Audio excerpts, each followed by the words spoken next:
Sanjay, welcome to the show. How's things with yourself, my man? Simon, it's great. I can't wait for this winter in New York City to end. I'm not even going to say what the weather's like over here. It's pretty ridiculous at the minute. It's not one you probably want to be running in, though. I don't mind. Like right now it's -3, -4 C. Yesterday it was about -10, and I went running. And all I dream about on those days is 30, 35 C weather, just as a fantasy. We'll have to send some of it your way. But Sanjay, before I jump into the amazing film which you have produced, I always love to know the people behind the projects. And the more that I've looked into you, the more that I've just found this amazing personal story of someone who's broke down cultural conditioning, broke down environments, followed their own path, had the struggle of others' expectations and things along the lines of that. And before we delve into this amazing piece of art that you've created, I'd love to know more about you. So Sanjay, how did all this start? Because I know you've had this amazing journey yourself, and I'd love to know more from you. Well, I've been really, really lucky in my life. I'm in a place right now where I can do what I really want to do, and that's making documentary films. Going backwards, before I started making films, I worked in human rights and got a chance to travel all over the world with a mentor, a guru named Sri Chinmoy. He was very close to people like Nelson Mandela, Mother Teresa, Desmond Tutu. And because of his guidance, I got a chance to really spend time with figures like that, to work with them, to work for them. But the relationship I had with Sri Chinmoy wasn't based around work, or it wasn't really even based around outer activity. In the classical East Indian tradition, he was a guru, and he assumed a kind of spiritual responsibility for his students. He was born in India in the 30s, grew up in an ashram in South India, and spent the last 45 some odd years of his life in New York City. I found out about him when I was in college at university in California, about 5,000 kilometers away from New York City. And It was a time in my life when everybody was was confusing me, telling me what I needed to be in 5 years, what I needed to study. My parents are both professors, and so, God bless them, that didn't really help. But somehow, and I still don't know how, I realized that an outer education, although I finished college, that an outer education wasn't going to give me any answers. And that if I really wanted to find the answers to questions I had, to life, I had to find somebody who could show me that path, that sort of inner path. And that ended up being Sri Chinmoy. That's incredible. How did the whole conversation go? Which is like, I'm clearly not going to follow this path. I'm now going to go and follow the guru. How did that go? I can imagine that was a fun conversation. It was a progression. Like, I grew up in a pretty conservative community in Northern California, and the college I went to was in a city called Berkeley, which is kind of famed for how progressive and how kind of free it is. And so naturally, as any 17-year-old in that situation is wont to do, I went overboard, and kind of quickly realized that none of that stuff was that satisfying me. And I dabbled in martial arts and Buddhist meditation and other types of meditation, and it just didn't seem to be as powerful as it needed to be. And I kind of found out why. And this is very unusual, in a Western setting. But Sri Chinmoy's rules were really, really strict. Every teacher, whether they're a physics teacher or a spiritual teacher, has a set of guidelines. And Sri Chinmoy's were simple, not easy, but his first guideline was no drinking. As a 19-year-old, I could sort of manage that. No drugs. I didn't actually really do drugs then.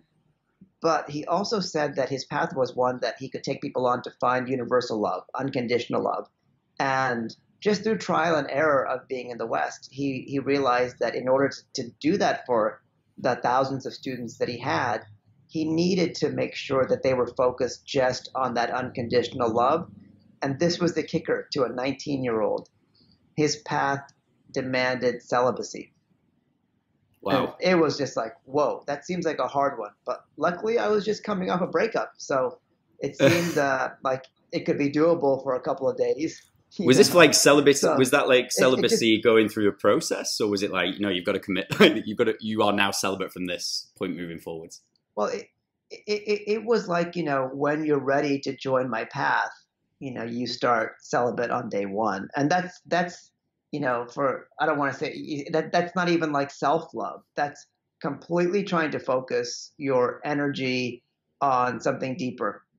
And, in Hinduism, there is a different word for celibacy, brahmacharya. In the West, it very much has a connotation of deprivation. Yeah. But in the East, it's the idea of just replacement. It's, alternating your focus from sexual energy to spiritual energy. And while that's not as easy as it seems, it's a much less kind of puritanical concept in the East. Yeah, the thing that I love about this sort of stuff is I've traveled quite a lot all over the world. And the big thing for me is I always try and jump into different cultures, which is why I absolutely loved your story and the movie which you created, where you went in search of finding out why people do what they do.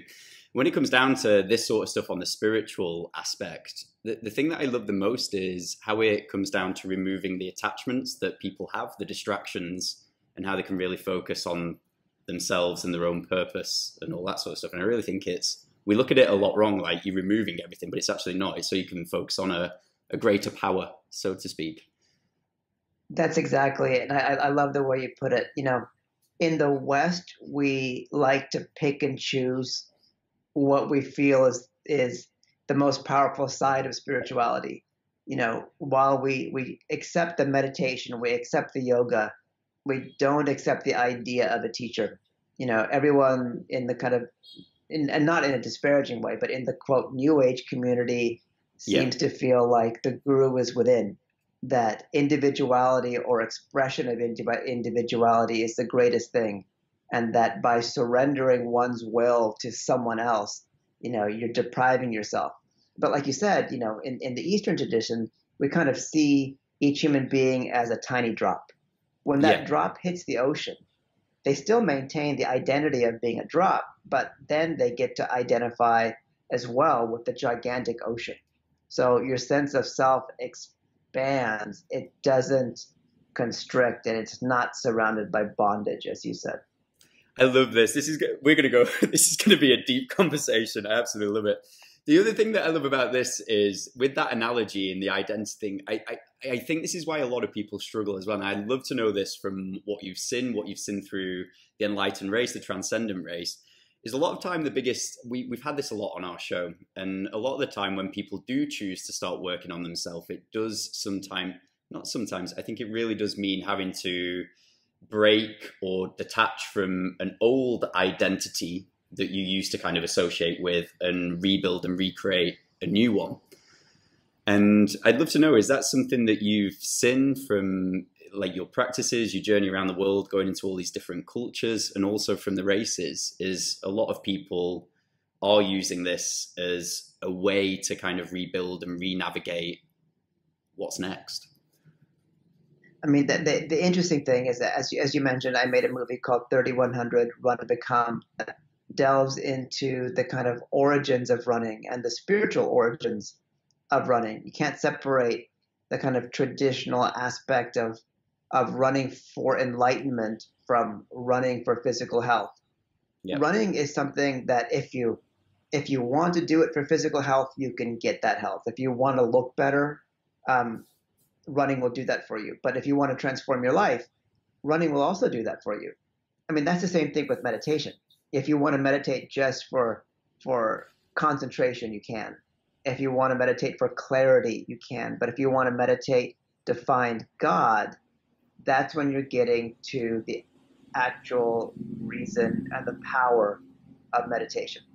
And so when it comes to kind of expanding one's own self through, whatever personal transformation it might be, I mean, the first step is really understanding how far the path is going to take you, Yeah. and not being afraid, and not hiding the fact that transformation is going to get you closer to something cosmic, something divine. You can call it God, you can call it anything you want, but without an understanding of that being the goal, people don't really move that fast. Yeah. Would you say a lot of it's kind of like driven toward like this is the yeah, it's what is the why? What is the intention that someone's using that modality to get to? A lot of questions and a lot of issues can be solved by spending time with people that are better at the practice than you are, right? Like, if a person wants to run, or like, let's say you want to learn how to surf, if you just go out there with a board, it's going to be really, really difficult. But if you take a couple of lessons, even simple lessons from somebody that's not really even that good, you'll get good faster. But if you find somebody who's an expert teacher, I mean, you'll, start ripping in a day or two or three or a week. It's the same thing with meditation. It's like you really can't start it on your own. And a book, it's like trying to surf a book. It's not really going to work. I can straight up and you've hit the nail on the head. I've literally just learned to surf, and I was like, no, I can go and do this on my own. So I kept getting the board, running out. I was just it was tiresome, and it's just hit the little, like immediately someone going, do this, that, gone, got it straight away. So for 4 days of trying to do it myself, I was getting nowhere, burnt out, nearly died, went into rocks a couple of times. But as soon as I went out with a pro, literally half an hour, 4 key points, perfect, up on the board every time. And I totally agree with you. I think so many of us just get stuck trying to do things on our own, and it becomes hard, and it becomes a chore, and sometimes we don't make things easy for ourselves, in short. I mean, as fresh as this conversation feels to me, people have been talking about this for 25,000 years or longer. There are a lot of answers out there, and those answers aren't coming from beginners. There's, lots of texts that were, orated by masters, from Buddha to Krishna to Jesus, a lot more modern ones that, even might have videos and so on and so forth. Connecting oneself with a teacher like that, will ensure pretty fast progress. I mean, it doesn't mean that you want to be just like that teacher. If you look at the running allegory, I can go get running, performance tips and workout tips from someone who's just a little faster than me in a 5K or 10K.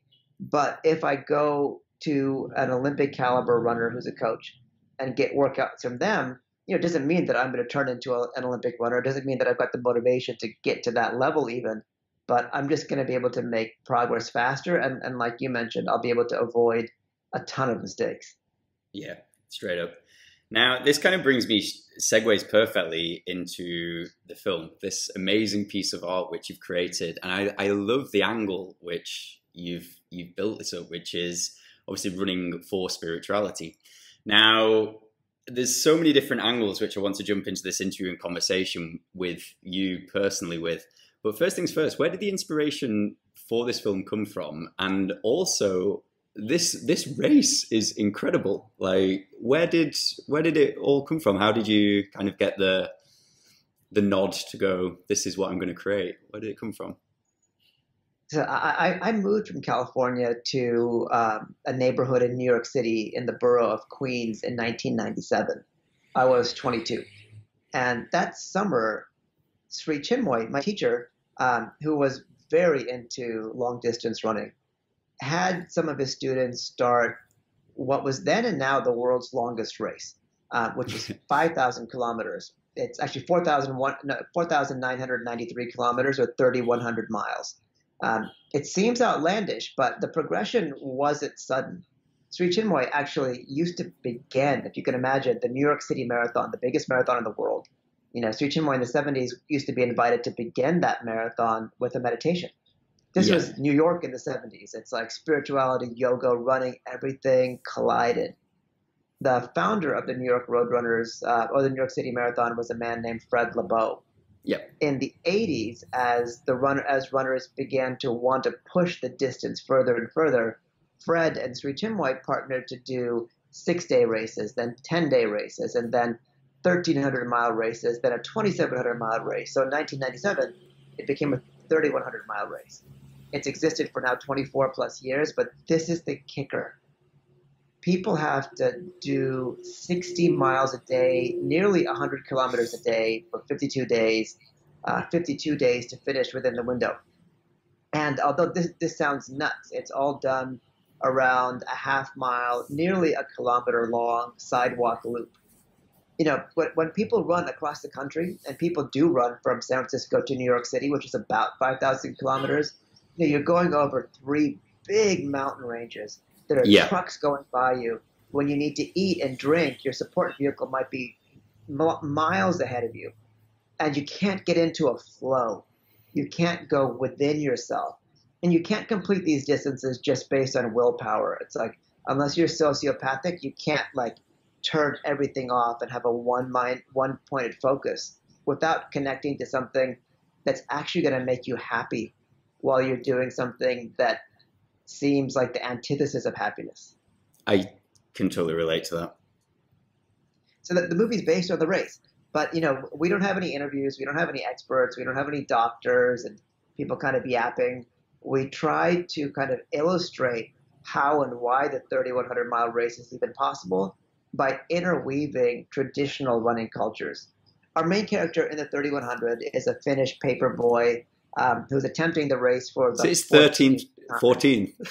Yeah, he'd done it 13 times. And that's when I was going like, he's a buddy of mine and he's not nuts. He's not crazy. Like, what is it about this race that makes him come back all the time? Yeah. In preparation, I did some ultras. I mean, I used to be a runner, but I did a 6-day race. And I realized that after a few days of running, the mind just turns off. Like in those few moments that you might have like lucidity and meditation, but it can turn off for hours or like, you know, chunks of the day at a time.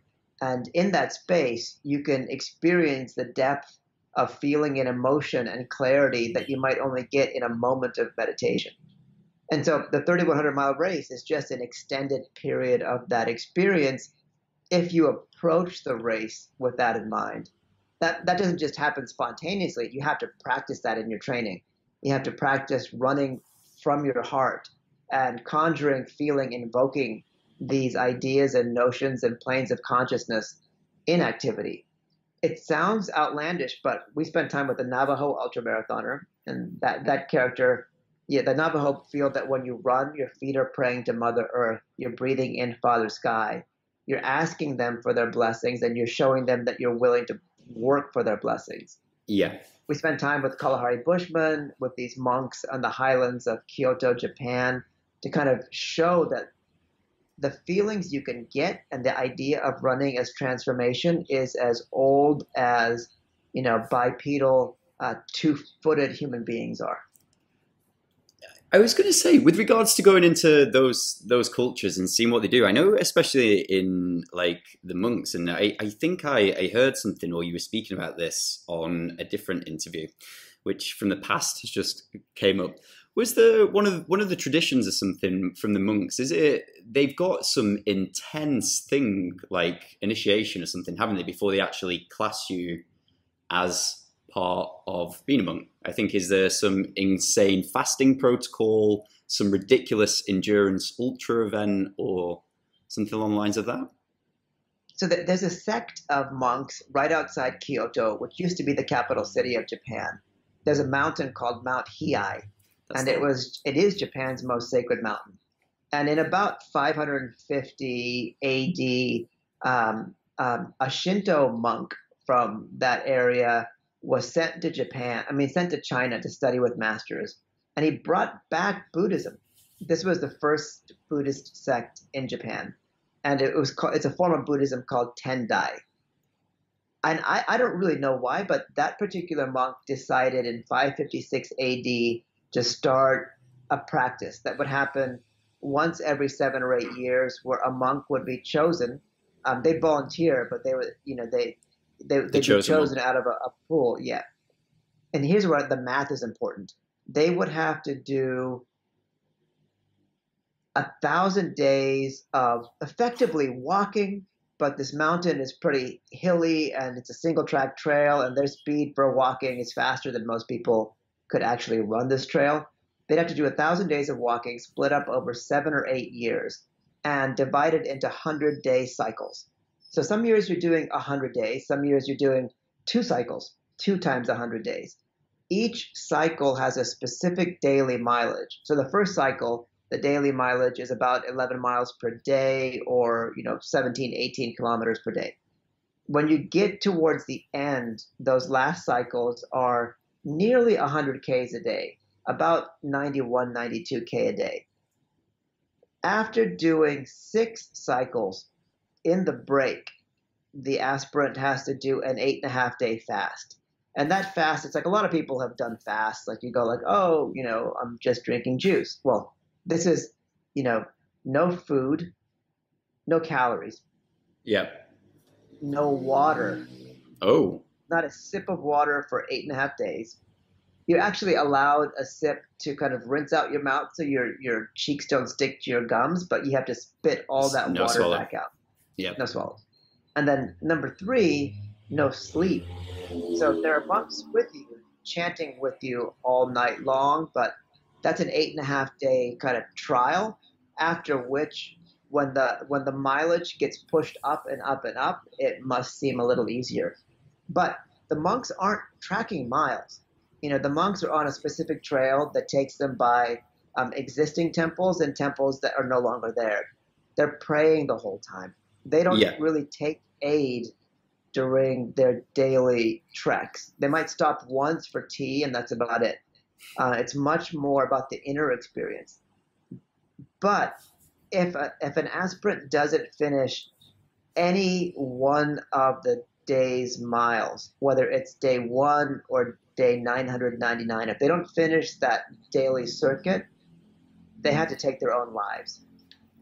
This seems like a crazy, outlandish sacrifice, but it's very Buddhist. To set a condition so, what's the right word? So severe. Yeah. It prevents the purity from dissipating. So, Simon, you're a great guy, and let's say on day 330 you were having problems. If I was one of the monk council, I'd go, we don't want to lose Simon. Let's just call this a 334-day trek.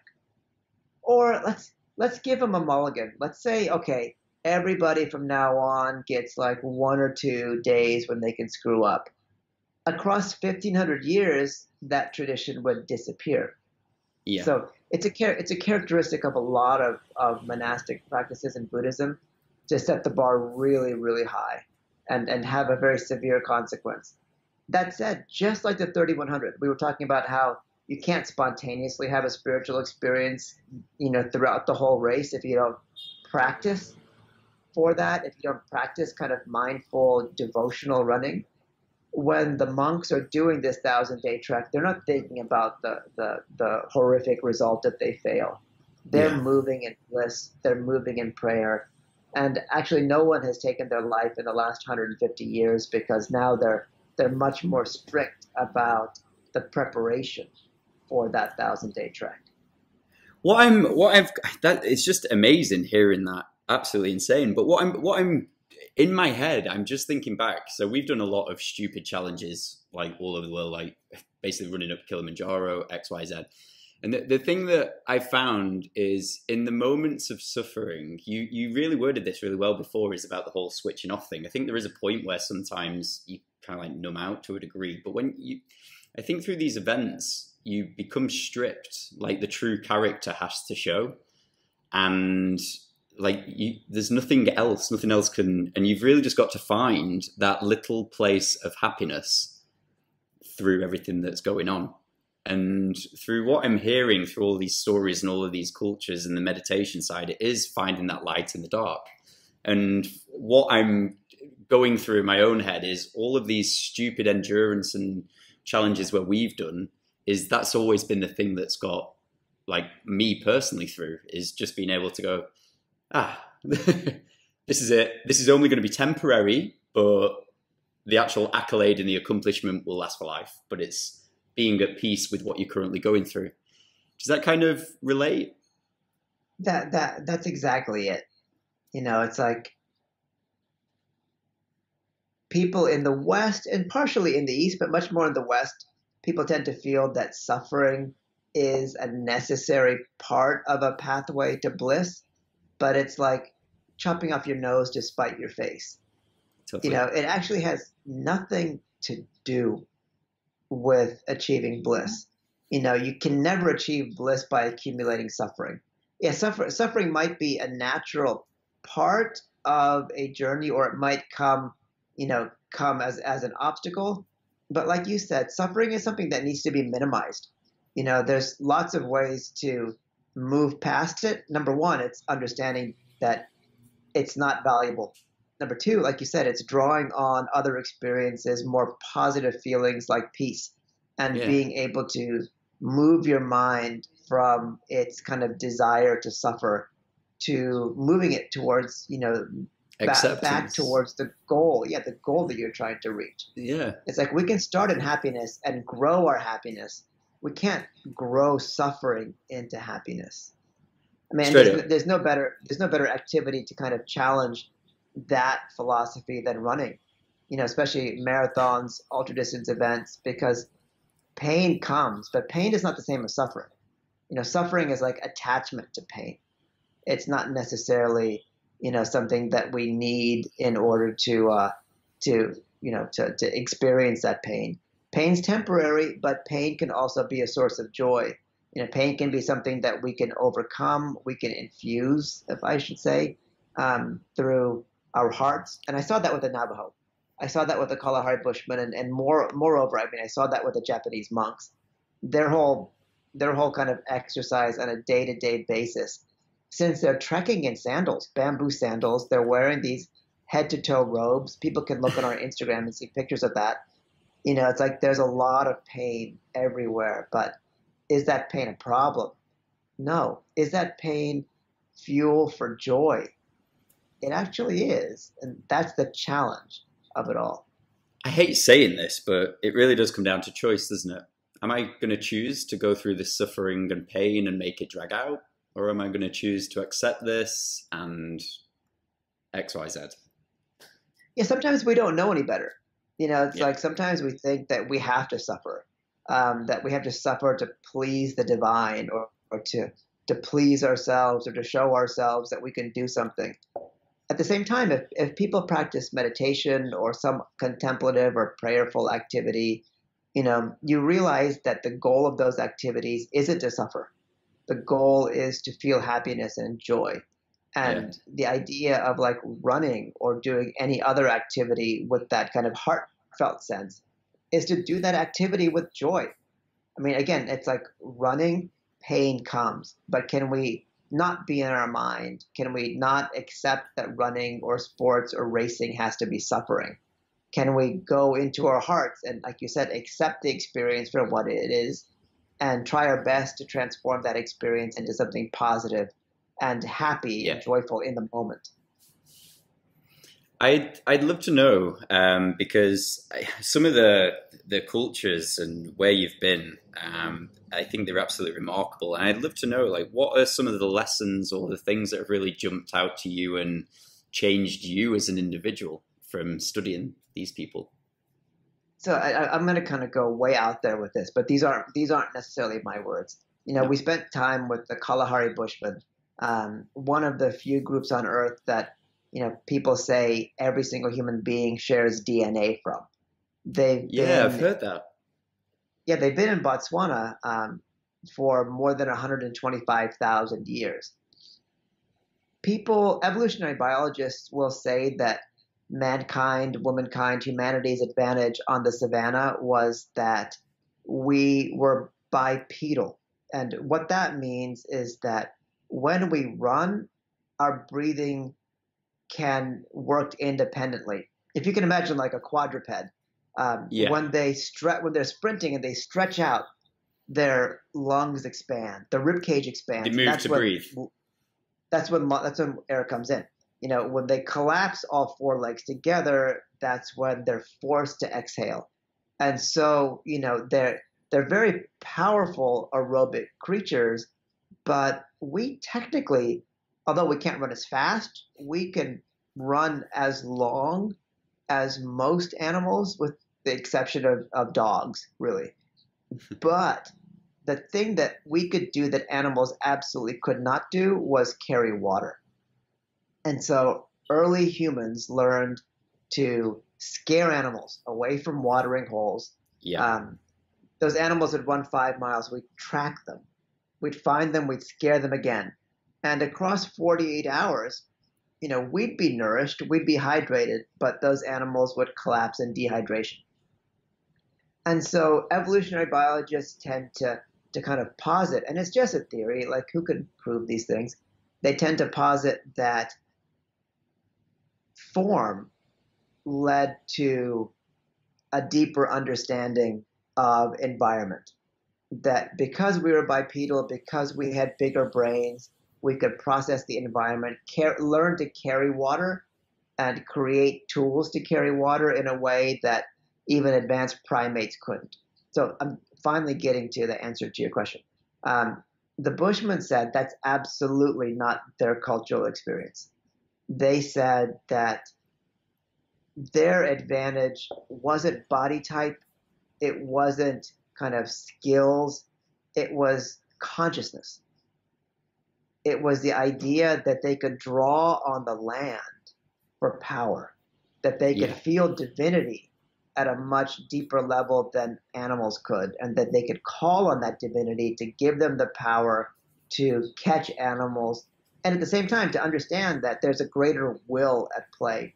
If it was the will of nature or the divine for them to catch these animals, they would. If not, they would accept the result and they wouldn't be attached to it. Beat themselves up. So short story long, it's like running was and dance, you can say, were the first two contemplative activities for early human beings. That was the way they connected to the divine. And they used the physical body in a way that religion did for many thousands of years. Pilgrimage was an important part of every religion. But it's a way that we don't use the body now. Not only do we not walk hundreds of miles or thousands of miles for annual or once-in-a-lifetime pilgrimages, we don't approach sport, we don't approach motion and movement with the idea that the purpose of movement is to connect to the divine. It's like maybe we want to get a medal, maybe we want to look better or feel better. But that first purpose of movement, 125, 150,000 years ago, was to connect us to nature. Our Navajo character's father is a medicine man, and he adds, Mother Earth is under the sidewalk too. So it doesn't mean that we have to run in deserts or run in beautiful forests, but every single human being, even if they're on a treadmill, their feet are on something. We're all breathing in the same atmosphere. No matter where you are, whether you're in your house, whether you're in a bus, whether you're walking through a canyon, we are surrounded by nature. How conscious of it are we? And that's the trick to the 3,100-mile runners, because they're running in New York City around a loop on a sidewalk over and over and over. But the connection to nature is perhaps more important and more real to them than most of us who might run or walk in some place absolutely gorgeous. I mean, it's easy to feel the power of nature when you're surrounded by physical beauty. But, when you're on a sidewalk in a city, you have to pull from the air, you have to pull from the ground. The trees around, the leaves around are going to be what fuel you and give you that connection. I totally agree with you on that. I'm currently in Indonesia, Bali, and basically where I'm staying at the minute, it's basically a spiritual person's dream. So there's like ecstatic dance and all this sort of stuff on the beaches, running groups and all that sort of stuff.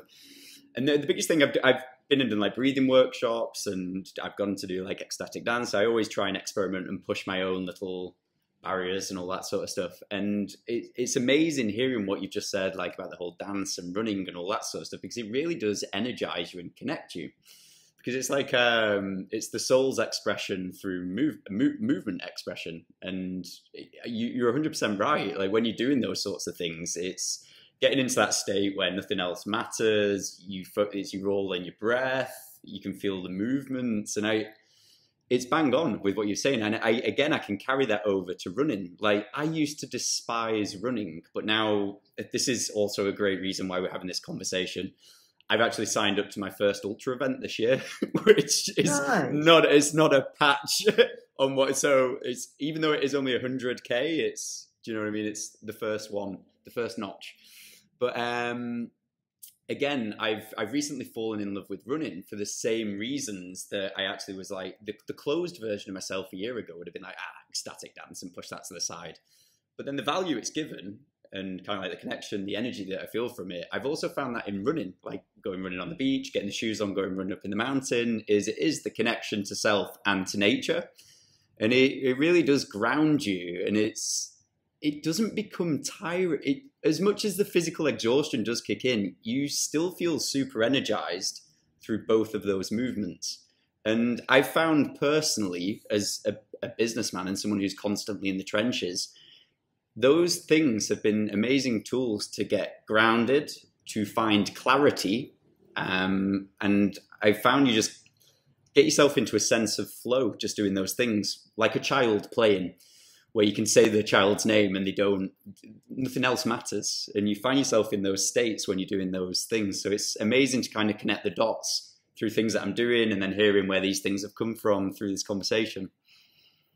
Totally. And people sometimes ask me, like, what are 3 things that they can do to kind of begin to look at running in a different way? And I'm no pro. I take these things from people that I've run with, from pros I know, but more importantly from people that really have understood the spiritual relationship that one can have with running. And people might find that these are as hard as like celibacy. So, number 1, don't listen to music. Totally. That's something I'm now headphoneless. Yeah. Because it's like music is just a total distraction to the mind, and it might be pleasurable. It might make you feel like you're going faster, but you don't allow yourself to really be present for much, much, much deeper and more powerful energies. So number 1, it's like when you don't run with music, you can actually have the experiences running, it intends you to have. But then how do you get there? Like number 2, it's like if you can practice any type of breathing meditation at home, and that's really like imagination, trying to breathe, imagine that you're not breathing in air, you're breathing in peace, you're breathing in love, you're breathing in power. When you can do that in silence, and there's a million exercises on the web, when you're running, you can begin to invoke those same things through your breath. Yeah. Again, if you're listening to music, you're not listening to the sound of your breath. Number 3, look at, just take our character Sean Martin's mantra. When you run, your feet are praying to Mother Earth. You're breathing in Father Sky.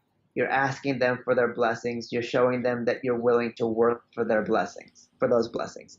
So like your feet hitting the earth, like that's actually, like the Bushmen would say, it's a transfer of energy.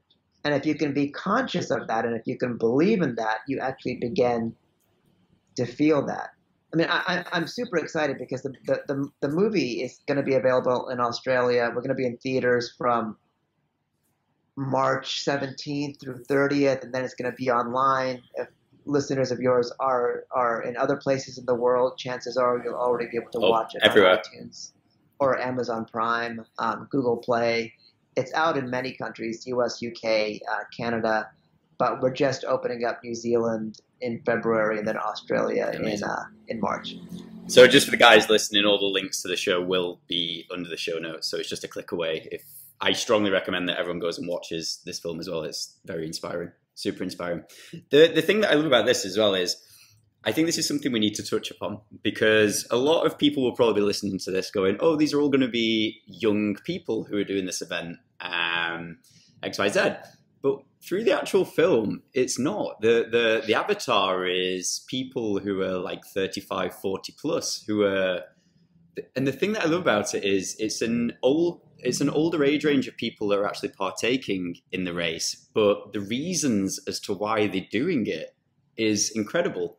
It's like, no, I'm doing this because I know there's a better future, and I want to kind of use this to find out more about myself. Or I think a lot of the feedback from the film was like, they're doing it because if anything else comes up in life, it'll never be as bad as does that make sense? What they actually did here, and it acts as a contrast tool. The vast majority of people who do the race are at least 35. The oldest person who's finished, the oldest male was 60. The oldest female, I believe, was 59. I think the youngest person ever to complete the race was 29. But, what do we actually really know about ourselves when we're in our 20s? This particular race, nothing, right? At least I didn't. This particular race requires so much wisdom, so much faith, and a deep connection with positivity.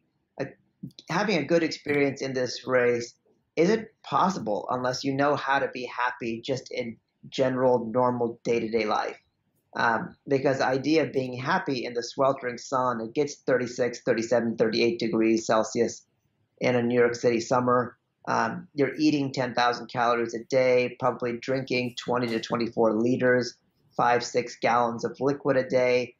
There's a lot of stress on the body, but people do the race because you've got 50 days of working on yourself. You have to be out on the course between 6 and midnight. You've got 18 hours a day to try to get your miles in it. And most people are out for that full 18 hours. There's no distractions. You're not watching TV. You're not like checking social media. You're just focusing on the miles. And to focus on the miles, you have to focus on yourself. You have to focus on how you're feeling and maintaining a very cheerful, very positive attitude, not worrying about how fast or slow you might be going. And it's trying to sink into that experience of bliss and dip into it as many times as you can for as long as you can. I mean, that's the only way humanly possible to complete the race. I was going to say, obviously, you've been the person who's created this amazing story and showed what is an event to the world, which not a lot of people really knew about. And you've rose attention for it. Has going through this journey and seeing all the different cultures, living in different places, XYZ, and filming the race and the people and getting to know them as friends, has this now led you to a position where it's your turn? Well, I'd like to run the 3100 one of these days. I used to be a runner in high school and university, and it just burned out. I ran against some really good people. Some of my teammates ended up going to the Olympics, but incredible. I just couldn't match. I couldn't match their hunger, their thirst. And I can't say whether they were running for spiritual reasons or ambition or just because they were really, really good at it. But it really took me until we started making this movie to fall in love with running, probably for the first time. And, our movie came out in 2018 in the States. Yeah. And so I spent a lot of time talking about running. So last year, I finally had a chance to just start training again. And again, I'm at the beginning of a new running journey. But in December, I ran a marathon at age 45 in 2 hours and 37 minutes. So, I think that's 6 minutes per mile pace exactly, 3 minutes and 38 seconds per K pace. So pretty good. I was one of the top people over 40 in this big race in California, but I feel like I'm just scratching the surface. I feel a couple of things. I feel that with this type of kind of spiritual approach to running, age is not a factor at all. It's like marathons aren't about speed. Ultra races aren't about speed. We're obviously going to be much faster at over 100 meters than we ever will be over any other race. And that was the great Australian coach, Arthur Lydiard's epiphany, where he said, we don't need to learn how to go faster. We need to build more endurance. And I feel like the spiritual aspect of life the idea of like pushing one's threshold, building one's endurance in running, it comes from understanding how to expand one's own endurance and ability to conquer things in life. So I think that meditation, that spiritual side of things, has really helped me in running. And finally, like, I'm able to kind of put my money where my mouth is. I love that. I absolutely love that. Would you say, actually going through this journey yourself, is there one really big thing that's kind of like a huge lesson or learning curve for you that's come away from it, or some form of inspiration, or seeing someone else's story that's really impacted you personally? One of my kind of best friends from this whole process has been our Navajo character, Sean Martin. I knew you were going to.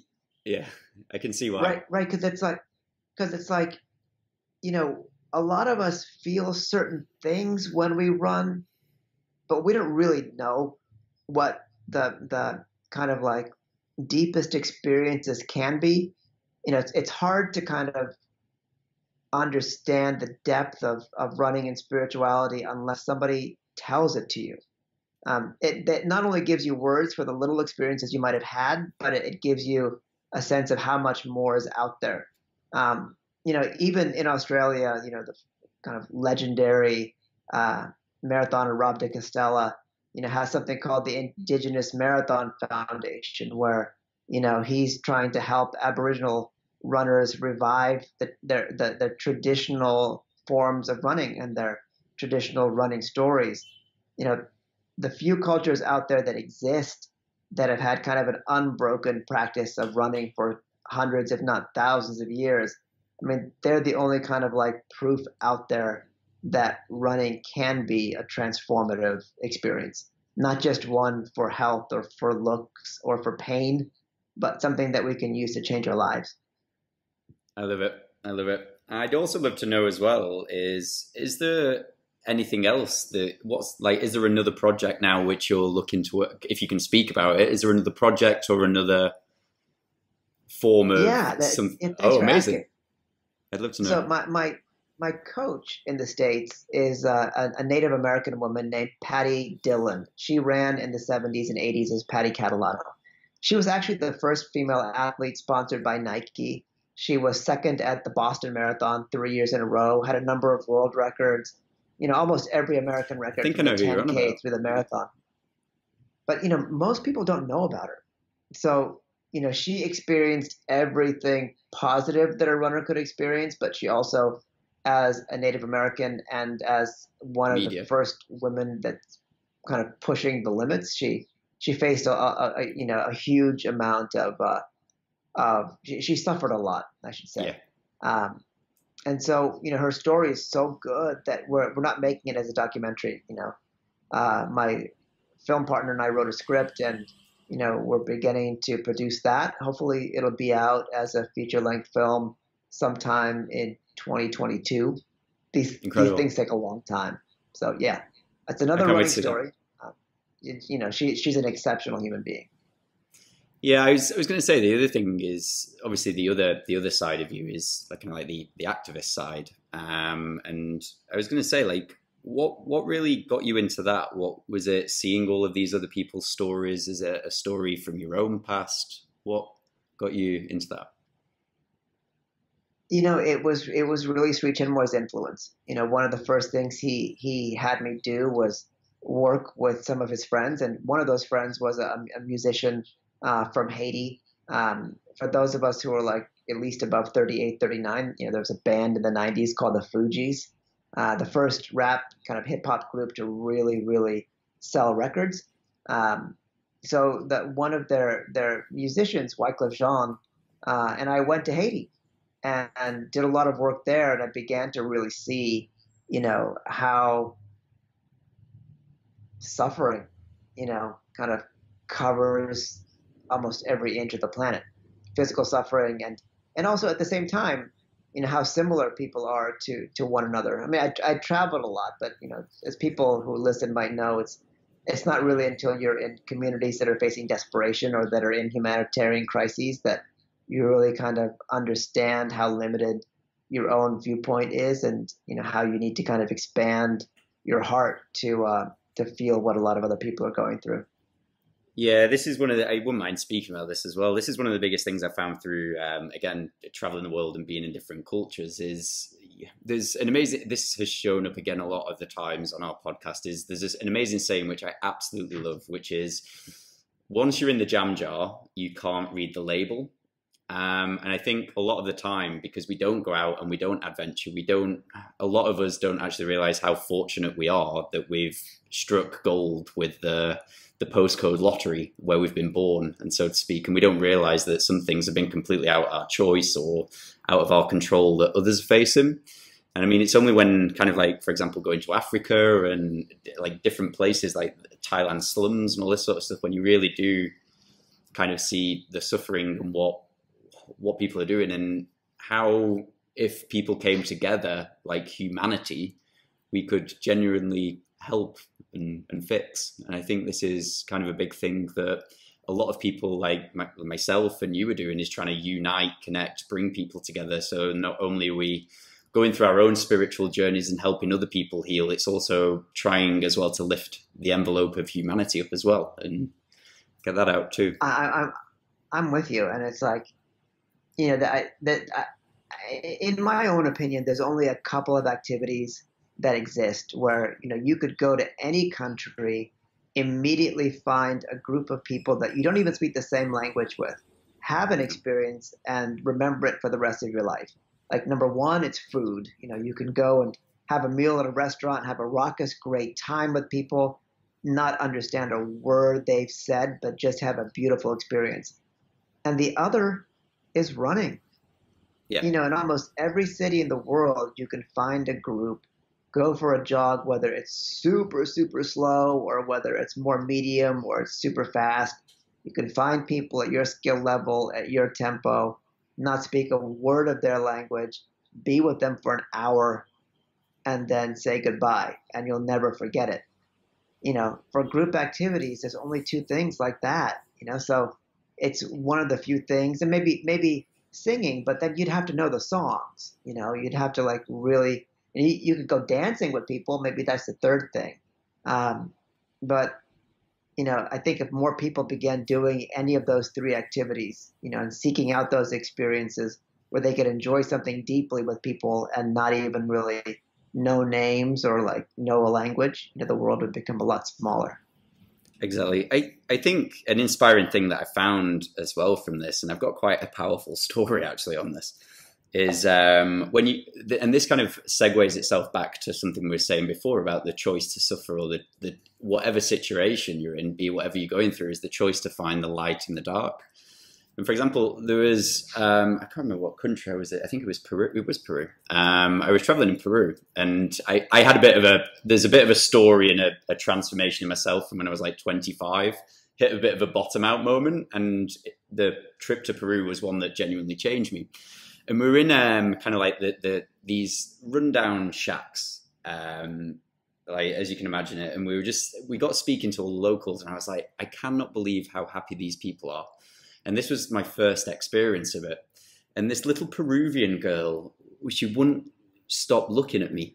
Like it was crazy. And then finally, when we were about to go, me and the group, she came over and she took the bracelet off her own wrist, which for me, I was like, you've not got anything. Don't try and give me.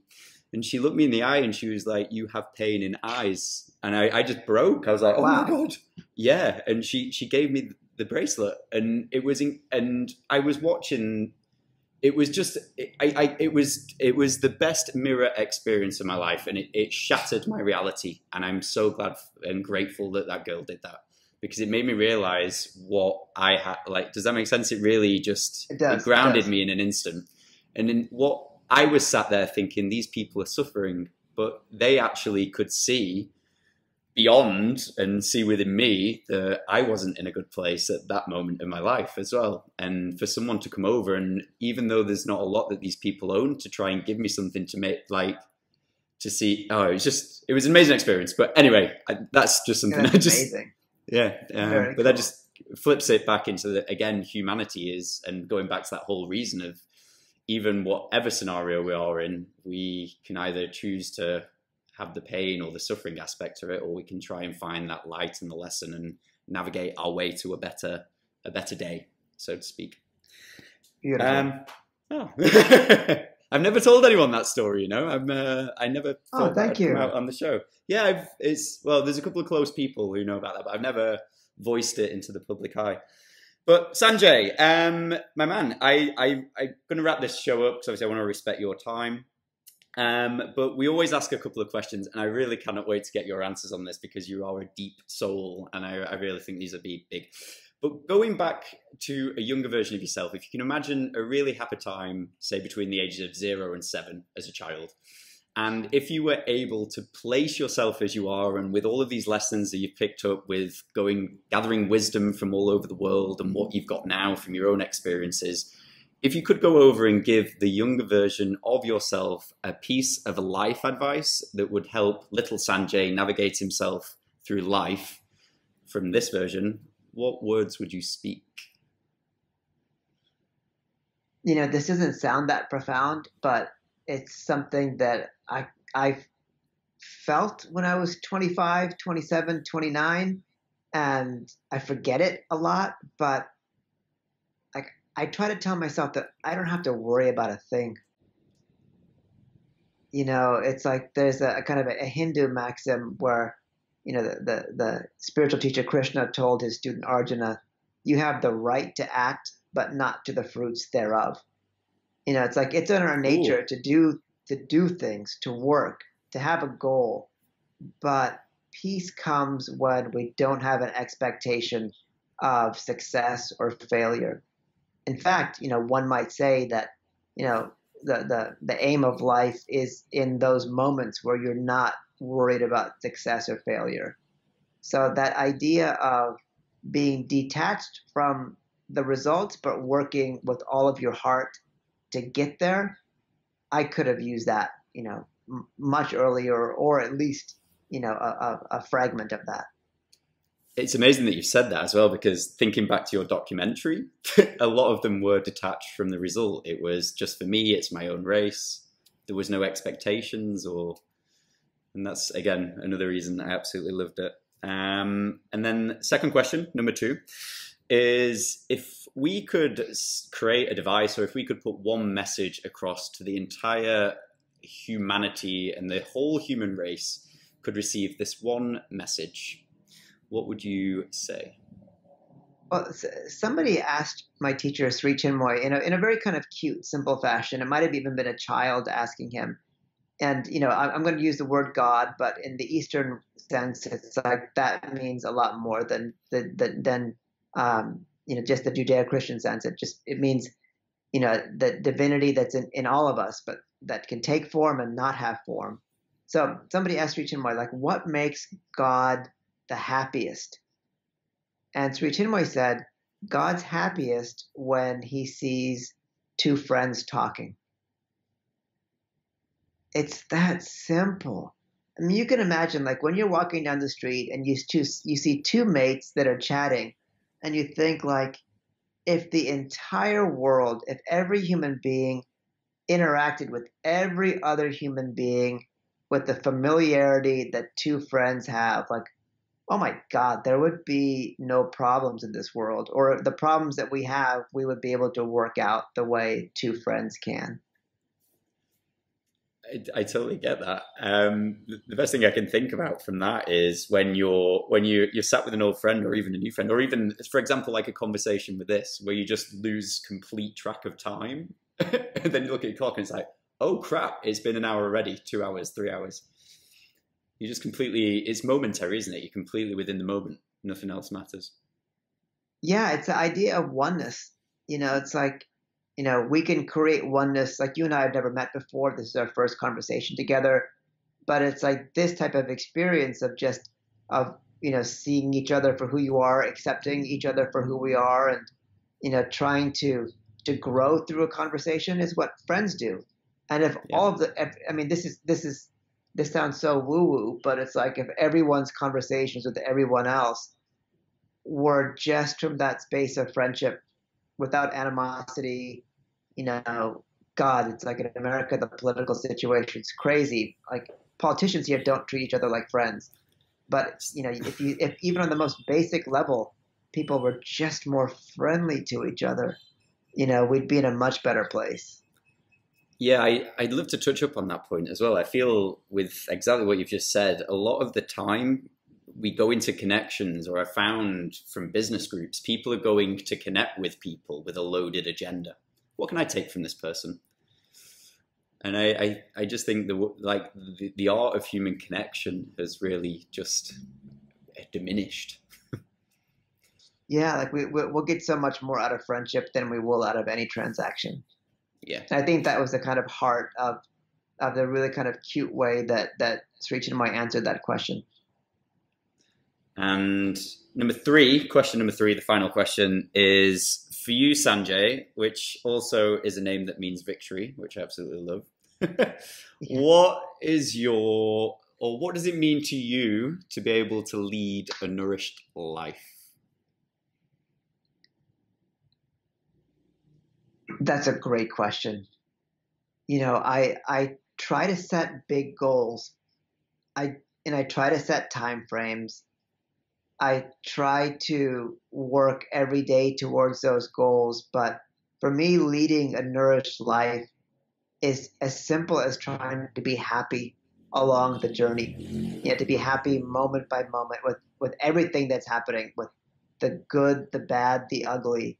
I know that those goals, I'll never be able to reach those goals unless I'm happy. And I've got no control over how quick I can get there, or when I get there, I should say. But it's like the happier I am, the quicker I know I'll get there. Whether the goal is a year away or 10 years away, I can shorten the gap between my present reality and my future reality if I just stay cheerful, if I stay enthusiastic, and I try to be genuinely happy. Sanjay, I absolutely love that answer. Recently, there was a point in my life where I kind of went through a bit of a transition. And I remember sitting there, a business decision, and I was like, look, if I'm honest here, am I happy? Am I healthy? And am I connected? And the answers at the time were no to those questions. Like, right, something needs to change here. And I genuinely think that what you've just said is amazing. I think if you lead through happiness and lead through your excitement, lead through connection and keeping health as a priority, I think they're the foundations to achieve the great. Instead of checking in on the bank balance, checking in on these things. Totally. I absolutely love that. But Sanjay, look, I absolutely love this. I love this conversation. I genuinely wish I could just record a conversation for the next 3-4 hours with you. I think there's a lot more we can go into. I can tell you now, we will definitely be having you back on the podcast and the show. Oh, I would love that. And also, I really want to implore people to go and check out the film. Like, where can people find it? Where can people find the documentary? Obviously, we're going to put it in the show notes. But is there any places where people can find you personally? I know your media pages for the film are around there. So where can people go see? People can find me on Instagram at Mr. Sanjay R. The film is in most countries, not all, on iTunes and Amazon or Amazon Prime. And if you have a question about whether your country is going to be available, people can find us on Facebook as well. And if someone sends a message, I'm the janitor and the director, so it's me that answers them. So I look forward to connecting with some of your kind friends and listeners. Yeah, amazing. It's global as well, global audience. So you'll have to hurry up and get it Awesome. into more countries.